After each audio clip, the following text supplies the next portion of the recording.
जब भी हम किसी चालक तार में धारा प्रवाहित करते हैं तो चालक तार के चारों ओर क्या उत्पन्न होता है? चुंबकीय क्षेत्र। एक लंबे टाइम इंटरवल के बाद हम अपनी क्लासेस को फिर रिस्टार्ट करते हैं।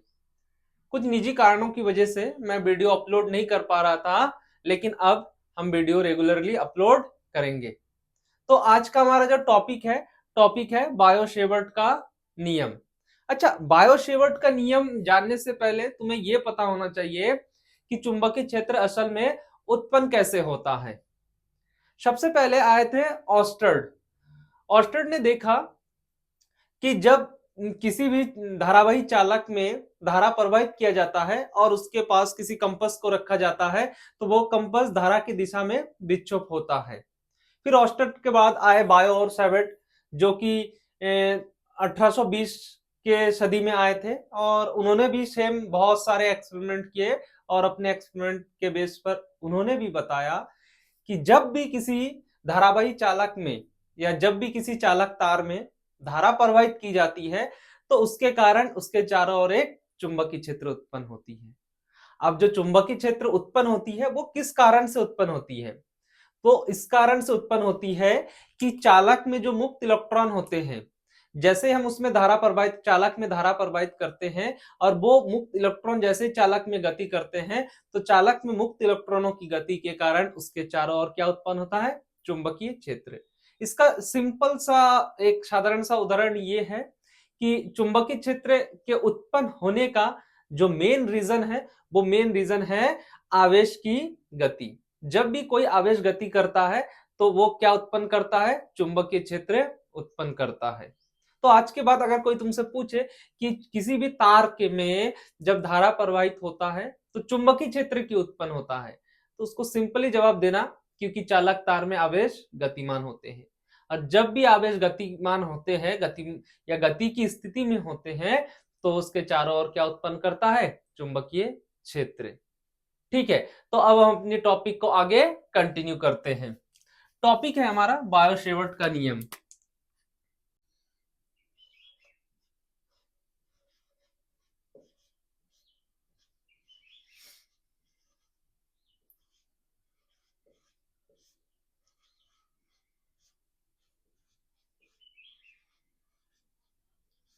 जिसको हम बोलते हैं बायो-सेवर्ट्स लॉ।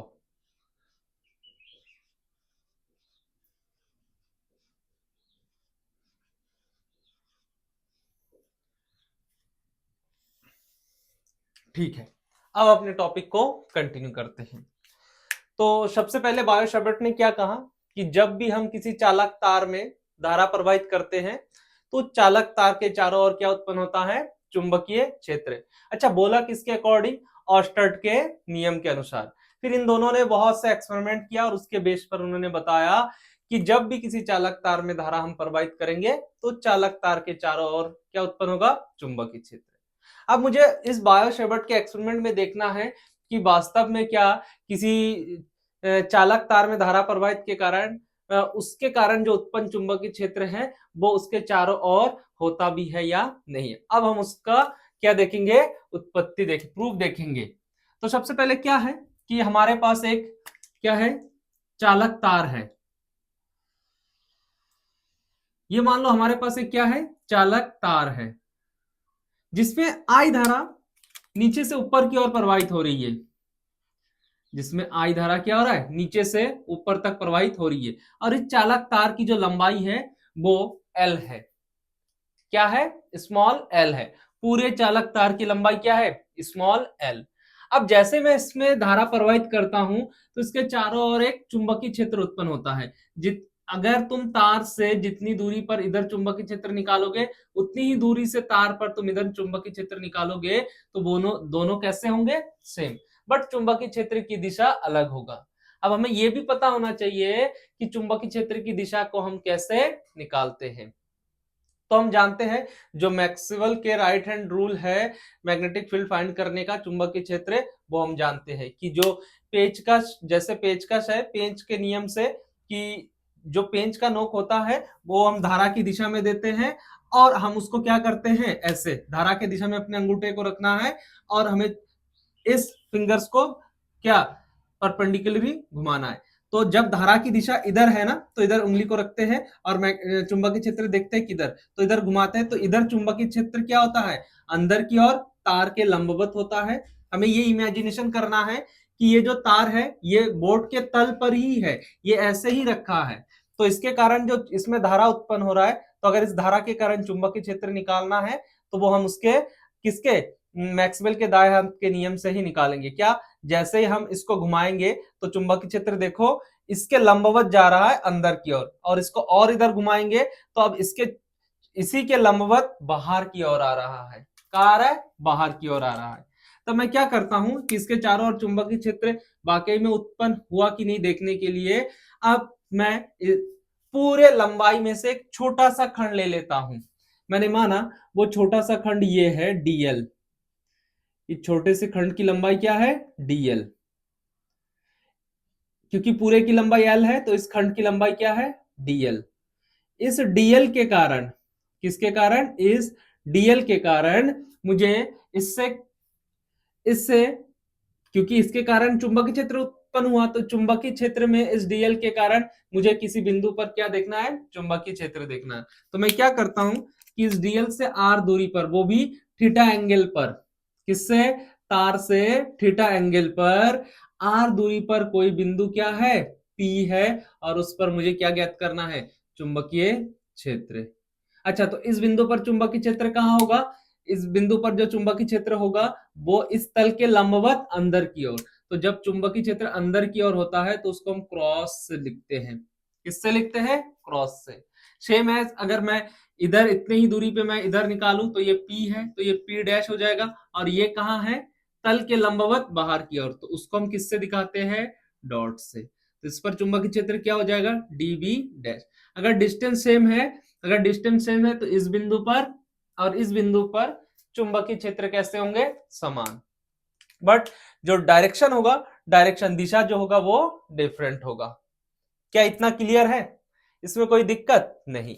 अब मुझे वास्तव में देख प्रूव करना है कि इस बिंदु पर चुंबकीय क्षेत्र है भी या नहीं। तो देखो, जब भी हम किसी चालक तार में धारा प्रवाहित करते तो उसके चारों ओर चुंबकीय क्षेत्र होता है। उस चुंबकीय क्षेत्र में अगर किसी बिंदु पर मुझे इस चुंबकीय क्षेत्र का मान देखना है ना, तो वो कुछ कारकों पर, कुछ राशियों पर निर्भर करते हैं। जैसे अगर मुझे इस बिंदु पर चुंबकीय क्षेत्र देखना है तो इसमें जो धारा बह रहा है उस धारा के अनुक्रमानुपाती होगा। मतलब मैं इसको जितना धारा दूंगा उतना ही इस बिंदु पर चुंबकीय क्षेत्र होगा। अगर मैं धारा का मान बढ़ाऊंगा तो चुंबकीय क्षेत्र बढ़ेगा, धारा कम होगा तो चुंबकीय क्षेत्र कम। उसके बाद क्या होगा, इस डीएल के भी, किसके, इस डीएल के भी समान अनुक्रमानुपाती होगा, कि डीएल जितना कम चुंबकीय क्षेत्र उतना कम, डीएल जितना ज्यादा चुंबकीय क्षेत्र उतना ज्यादा। उसके बाद ये जो थीटा है, थीटा मतलब ये जो कोण है, कोण की जो जया है वो क्या होगा, साइन थीटा। तो साइन थीटा के भी क्या होगा, अनुक्रमानुपाती होगा, कौन, चुंबकीय क्षेत्र। बट ये जो दूरी है, दूरी के वर्ग के क्या होगा, व्युत्क्रमानुपाती होगा। तो लैंग्वेज कैसे लिखना है, मैं लैंग्वेज बता देता हूं कि आपको लैंग्वेज जो लिखना है वो कैसे लिखना है। कि ये कैसा है, चालक तार है, ये क्या है, ये हमारा चालक तार, चालक तार है ये, ठीक है। तो जब किसी चालक तार में धारा प्रवाहित करते हैं तो उसके चारों ओर चुंबकीय क्षेत्र उत्पन्न होता है। क्लियर है। बायो-सेवर्ट के नियम अनुसार, किसके नियम अनुसार, बायो-सेवर्ट के नियम अनुसार जब किसी धारावाही चालक में, किसी धारावाही चालक के कारण उत्पन्न चुंबकीय क्षेत्र में जो क्षेत्र का मान होता है dB, वो निम्न कारकों पर निर्भर करती है। जैसे धारा I के अनुक्रमानुपाती, DL के अनुक्रमानुपाती, थीटा की जया साइन थीटा के अनुक्रमानुपाती और दूरी के वर्ग के व्युत्क्रमानुपाती होता है। ये हमारा क्या हो गया, लैंग्वेज हो गया। आप आराम से वीडियो को पॉज कर करके अपनी लैंग्वेज लिख भी सकते हो अपनी कॉपी में, ठीक है। अब हम देखते हैं इसकी डेरिवेशन। अगर मैं इसके डेरिवेशन देखूं तो सबसे पहले चार चार कारक है ना, 1 2 3 4, ये चार कारक है ना। सबसे पहले जो डीबी है, क्या है, डीबी है वो धारा, इसमें धारा आई के क्या है, व्युत्क्रमानुपाती है, ओ सॉरी अनुक्रमानुपाती है।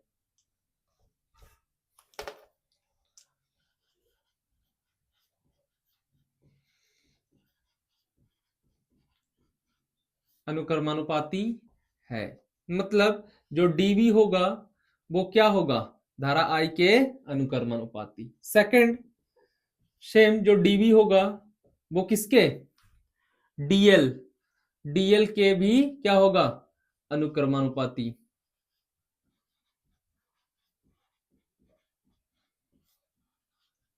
पाती है, तो मैं लिख सकता हूं जो डीवी वेक्टर है वो डीएल के भी अनुक्रमानुपाती है।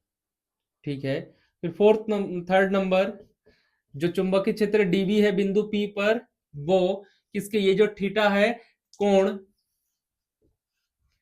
थीटा की जया को क्या हो जाएगा, साइन थीटा के अनुक्रमानुपाती, अनुक्रमानुपाती है। तो सेम क्या हो जाएगा, जो डीवी होगा वो साइन थीटा के क्या हो जाएगा, अनुक्रमानुपाती। फोर फैक्टर क्या है, जो डीवी वेक्टर है वो तार से आर दूरी पर, मतलब दूरी आर के क्या है, वर्ग के व्युत्क्रमानुपाती है, व्युत्क्रमानुपाती है। मीन्स जो डीबी है वो दूरी आर के वर्ग के व्युत्क्रमानुपाती है। तो ये जो चार टर्म है, आप चार टर्म देख पा रहे हो, देखो ये जो तीन टर्म है वो किसके, चुंबकीय क्षेत्र का अनुक्रमानुपाती है, बट दूरी जो है वो वर्ग के व्युत्क्रमानुपाती है। इसका मतलब क्या है, इसका मतलब क्या है कि जब भी ये बढ़ेगा तो ये बढ़ेगा, ये घटेगा तो ये घटेगा, ये बढ़ेगा तो ये बढ़ेगा, ये घटेगा तो ये घटेगा, ये बढ़ेगा तो ये बढ़ेगा, ये घटेगा तो ये घटेगा। बट अगर मैं बात करूं दूरी की, अगर मैं दूरी को बढ़ाऊंगा, ध्यान से देखना, तार के जितने करीब होगा चुंबकीय क्षेत्र उतना ज्यादा, जैसे जैसे तार से दूरी बढ़ाता जाऊंगा तो चुंबकीय क्षेत्र भी क्या होगा, घटता जाएगा। मतलब अगर दूरी बढ़ता है तो चुंबकीय क्षेत्र घटता है, अगर दूरी बढ़ेगा तो जो चुंबकीय क्षेत्र है वो घटेगा।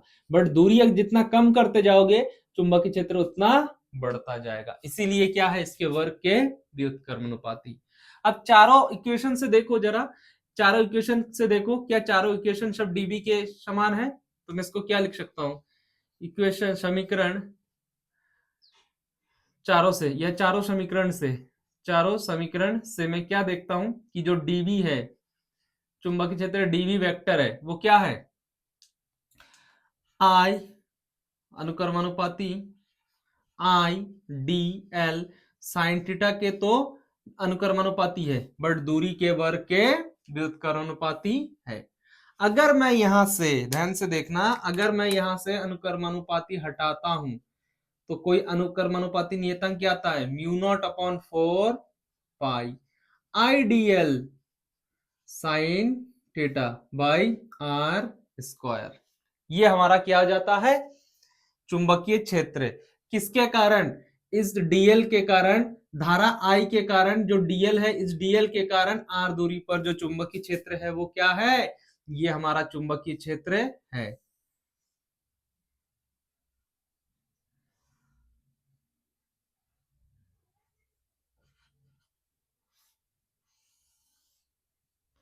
ये हमारा क्या है, चुंबकीय क्षेत्र है।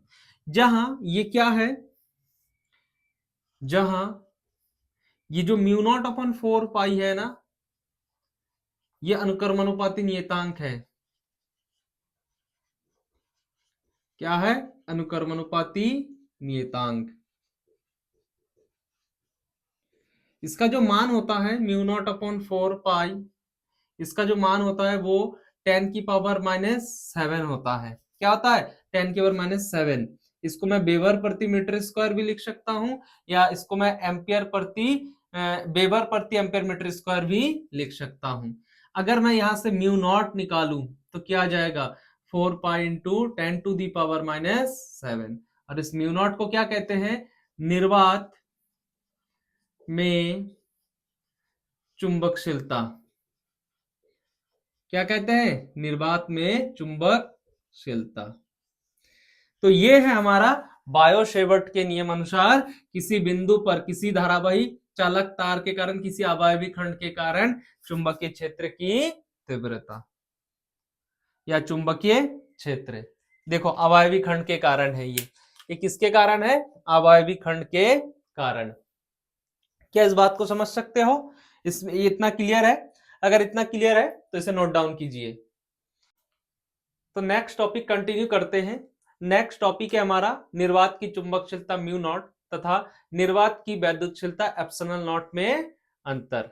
मतलब permeability of free space mu naught तथा permittivity of free space epsilon naught में क्या है हमारा रिलेशन। ठीक है, वो हम देखते हैं। अब हमें म्यू नॉट और इन दोनों में संबंध देखने के लिए मुझे इनको और इनको लेके चलना है। तो ये तुम्हें कहां दिखता है? ये तुम्हें दिखता है चुंबकीय क्षेत्र में, और ये तुम्हें कहां दिखता है? वैद्युत क्षेत्र में।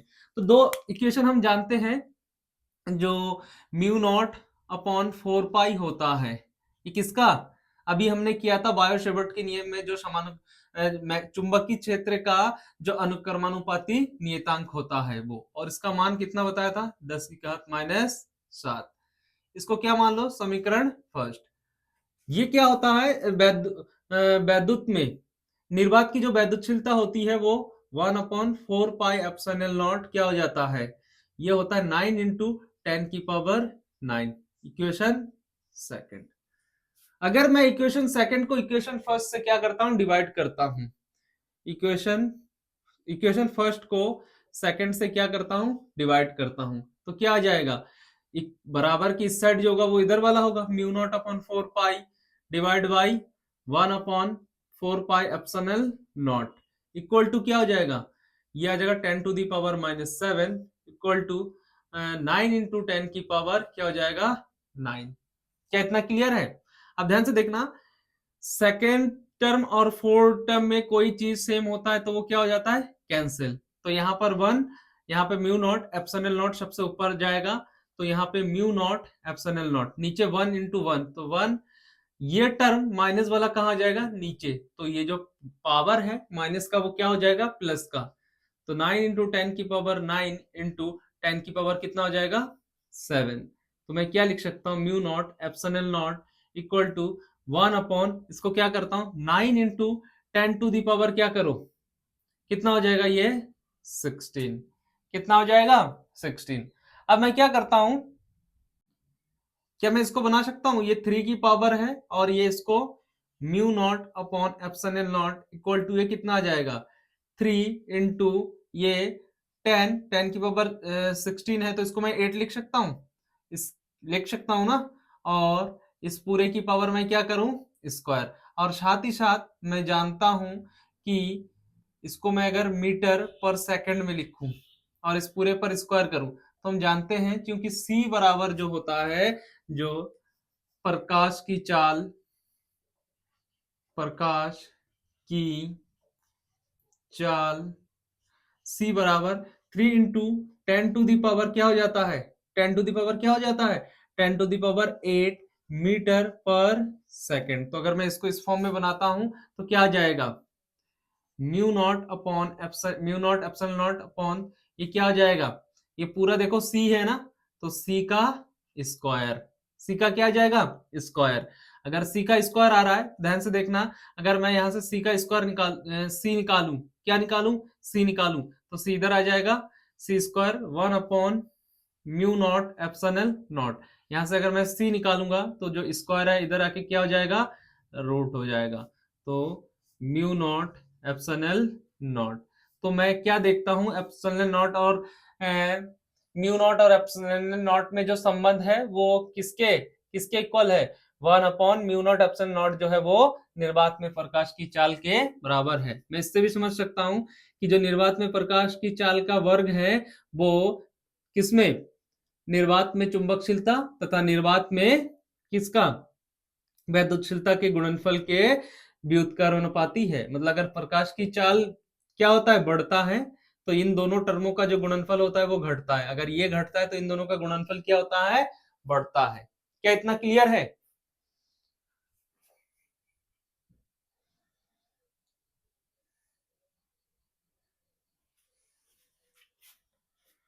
ठीक है, अगर क्लियर है, ये एक इंपॉर्टेंट रिजल्ट है, ये क्या है, इंपॉर्टेंट रिजल्ट है, इस रिजल्ट को याद रखना। ठीक है, इसको अब नोट डाउन कीजिए।